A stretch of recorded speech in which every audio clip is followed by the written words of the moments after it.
Halo, assalamualaikum warahmatullahi wabarakatuh.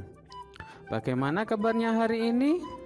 Semoga kalian sehat terus ya anak-anak. Pembelajaran kali ini kita akan belajar tema 7, yaitu tentang keragaman suku bangsa dan agama di negeriku. Nah, apa saja yang akan kita pelajari tentang bab ini? Yang pertama adalah kita akan belajar mencari kata sulit yang ada di dalam teks non-fiksi, sekalian menemukan informasi dalam teks. Yang kedua, belajar tentang gaya terhadap benda. Yang ketiga, menyanyi sesuai tinggi rendah nada. Mari anak-anak belajar dengan semangat ya. Anak-anak, apakah kalian pernah mendengar kalimat Bhinneka Tunggal Ika? Ya, kalimat itu terdapat pada burung Garuda Pancasila.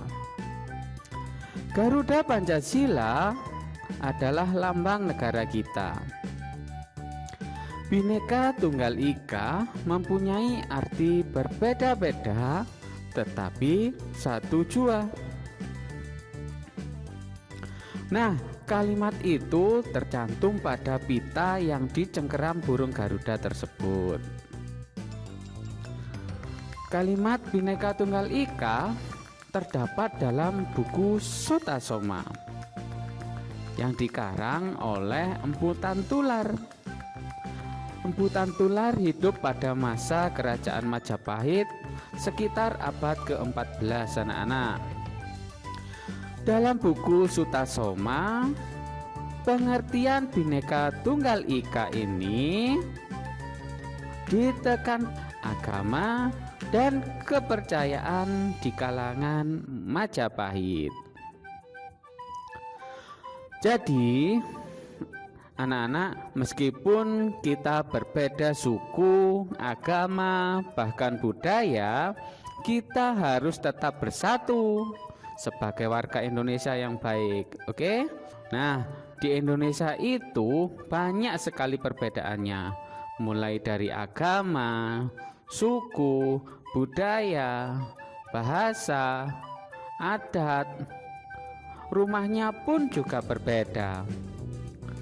Bahkan makanannya pun itu juga berbeda. Nah, bagaimana sikapmu terhadap perbedaan yang ada di Indonesia? Tentunya dengan perbedaan yang ada itu bukan menjadi salah satu alasan kita bertengkar dengan orang lain atau suku lain. Tetapi dengan perbedaan itu, mari kita hidup rukun, bersatu, sehingga nanti Indonesia menjadi bangsa yang kuat. Agar lebih paham, silahkan simak bacaan berikut ini ya. Sejak dulu kala bangsa Indonesia hidup dalam keragaman. Kalimat Bhinneka Tunggal Ika pada lambang negara Garuda Pancasila bukan cuma slogan. Penduduk Indonesia terdiri atas beragam suku bangsa, agama, bahasa, adat, dan budaya. Tetapi semua dapat hidup rukun berdampingan. Berdasarkan hasil sensus pada Pusat Statistik atau disingkat BPS tahun 2010, bangsa Indonesia terdiri atas 1.330 suku. Berdasarkan sensus itu pula, suku bangsa terbesar adalah suku Jawa yang meliputi 40,2% dari penduduk Indonesia. Suku Jawa ini merupakan gabungan dari suku-suku bangsa di Pulau Jawa, yaitu ada Jawa, Osing, Tengger, Samin, Bawean, Naga, dan suku-suku lainnya. Suku paling sedikit jumlahnya adalah suku Nias dengan jumlah 1.041.925 jiwa atau hanya 0,44% dari jumlah penduduk Indonesia. Namun, suku-suku Papua yang terdiri atas 466 suku jumlahnya hanya 2.693.630 jiwa atau sekitar 1,14% dari jumlah penduduk Indonesia. Sedangkan etnis Tionghoa jumlahnya 2.832.510 jiwa atau 1,2% dari penduduk Indonesia. Nah, dari bacaan tersebut, informasi apa saja yang kalian tahu tentang bacaan tersebut? Nah, mungkin yang pertama yaitu bangsa Indonesia hidup dalam keragaman. Yang kedua, suku terbesar adalah suku Jawa yang meliputi 40,2% dari penduduk Indonesia. Yang ketiga, suku yang paling sedikit jumlahnya adalah suku Nias. Setelah kita tahu informasi tentang suku bangsa di Indonesia, adakah kata sulit yang kalian temukan di bacaan tersebut?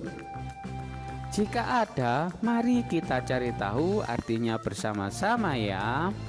Nah, di bacaan tadi ada kata-kata sulit. Yang pertama ada kata sensus. Sensus mempunyai arti dalam jangka waktu tertentu oleh pemerintah. Yang kedua, statistik. Apa itu artinya statistik? Statistik adalah data yang berupa angka yang dapat memberi informasi yang berarti mengenai suatu masalah atau gejala. Yang ketiga, ada slogan. Slogan adalah kalimat pendek yang menarik dan mudah diingat. Yang keempat ada etnis. Etnis artinya kelompok sosial dalam sistem sosial atau kebudayaan yang mempunyai arti atau kedudukan tertentu. Yang kelima ada adat. Adat artinya aturan atau kebiasaan yang telah dilakukan sejak dahulu. Nah, dari kegiatan itu kita telah mengetahui bahwa di Indonesia mempunyai banyak suku, kemungkinan mempunyai kebiasaan dan hidup berbeda. Salah satu contoh perbedaan cara hidup adalah zaman dahulu alat transportasi menggunakan tenaga hewan, seperti gambar berikut. Ini adalah bendi atau dokar kalau di daerah Pak Cahya. Ada pedati sapi. Lalu ada pedati kerbau. Kalau zaman dahulu alat transportasinya menggunakan hewan ya anak-anak. Beda dengan zaman sekarang, semuanya sudah modern. Jadi semuanya menggunakan mesin. Anak-anak coba perhatikan, dapatkah kamu melihat persamaan dari ketiga alat transportasi berikut? Ada banyak persamaan, salah satunya adalah ketiga alat transportasi tersebut menggunakan binatang yang sama-sama menarik beban berupa bendi atau pedati. saat kerbau atau kuda menarik pedati. Nah, jadi pedati akan bergerak juga karena terpengaruh oleh gaya yang diberikan oleh kerbau. Coba anak-anak, lakukanlah kegiatan sederhana tersebut. Nah, yang pertama, coba kalian dorong pelan-pelan kursi dudukmu. Lalu tarik ke posisi semula. Yang kedua, angkatlah tas sekolahmu. Lalu letakkan ke posisi semula. Yang ketiga, ambil selembar kertas yang tak terpakai. Lalu lipat atau remaslah kertas tersebut. Kan isi tabel tersebut. Dari kegiatan tersebut, silahkan isi tabel berikut ini. Yang pertama, kegiatan pertama, aktivitas yang dilakukan yaitu mendorong kursi. Apa hasilnya? Pada saat kamu mendorong kursi, kursi akan bergeser. Kegiatan yang kedua yaitu aktivitas menarik kursi. Hasilnya apa? Ya, kursi bergeser. Aktivitas yang ketiga, mengangkat tas. Hasilnya apa? Ya, tas akan bergerak ke atas. Aktivitas keempat, menurunkan tas. Tas akan bergerak turun sesuai di mana kamu menurunkan tas tersebut. Yang kelima yaitu melipat kertas atau meremas kertas. Apa yang akan kamu hasilkan? Ya, kertas berubah bentuk menjadi kucel dan sebagainya. Dari percobaan berikut, apakah kalian dapat menyimpulkan? Ya, kesimpulannya, aktivitas yang kalian lakukan saat menggeser kursi tadi sehingga kursi bergeser disebut gaya. Lalu, aktivitas yang kamu lakukan terhadap tas sekolah yang kamu angkat dan kamu turunkan tadi itu juga disebut gaya. Dan aktivitas yang terakhir tadi saat kalian meremas kertas sehingga bentuknya berubah itu juga disebut gaya. Nah, jadi gaya itu apa anak-anak? Ya, gaya adalah dorongan atau tarikan yang dapat menyebabkan benda bergerak atau berubah bentuk. Nah, sekarang kamu telah mengetahui pengertian gaya. Sekarang perhatikan gambar berikut, lalu jawablah pertanyaan pada gambar. Nah, kita jawab bareng-bareng ya. Apa yang menyebabkan mobil pada gambar di samping dapat bergerak? Samping dapat bergerak. Nah, yang menyebabkan mobil pada gambar dapat bergerak karena didorong menggunakan kekuatan otot. Coba amati gambar yang kedua. Apa yang menyebabkan kursi mudah berpindah? Kursi mudah dipindahkan karena menggunakan roda. Roda dapat menghilangkan gaya gesek kaki kursi dengan lantai. Sekarang amati yang ketiga. Apa yang menyebabkan lampu dapat menyala? Nah, lampu dapat menyala ini karena adanya aliran listrik. Kalau tidak ada aliran listrik, otomatis akan mati. Sekarang perhatikan gambar keempat. Di situ ada magnet. Nah, apa yang menyebabkan jarum menempel pada batang magnet tersebut? Ya, karena ada tarikan gaya magnet. Nah, itu yang menyebabkan jarum itu menempel ya anak-anak. Yang terakhir, perhatikan gambar tersebut. Di sini ada gambar buah yang sedang jatuh. Apa yang menyebabkan buah jatuh dari pohon? Dan mengapa buah pohon selalu jatuh ke bawah? Yang menyebabkan buah jatuh dari pohon adalah karena adanya tarikan dari bumi. Tarikan dari bumi itu dinamakan gravitasi.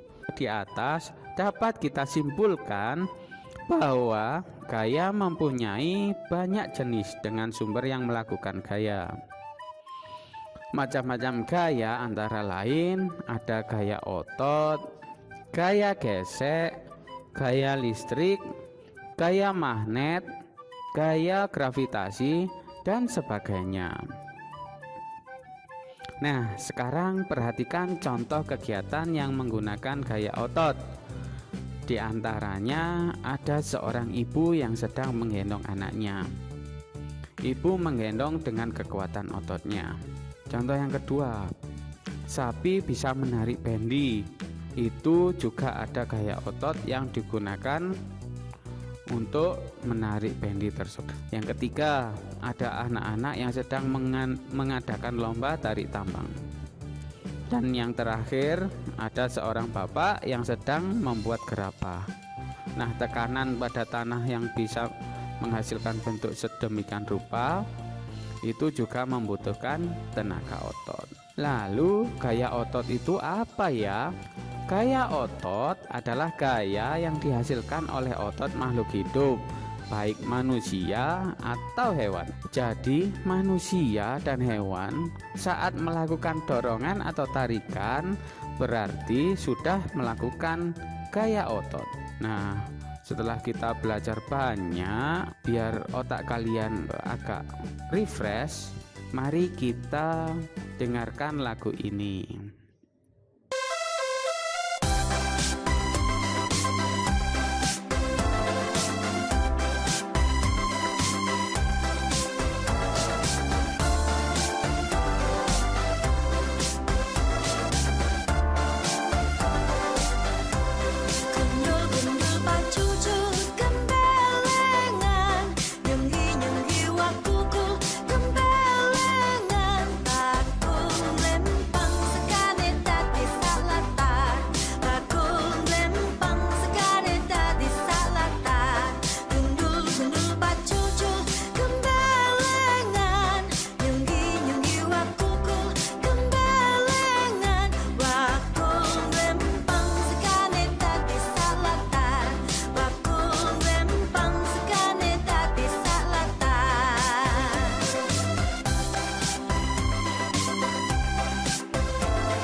Siapa yang tahu lagu tersebut? Ya, lagu tersebut berjudul Gundul Gundul Pacul. Tersebut berasal dari Jawa Tengah.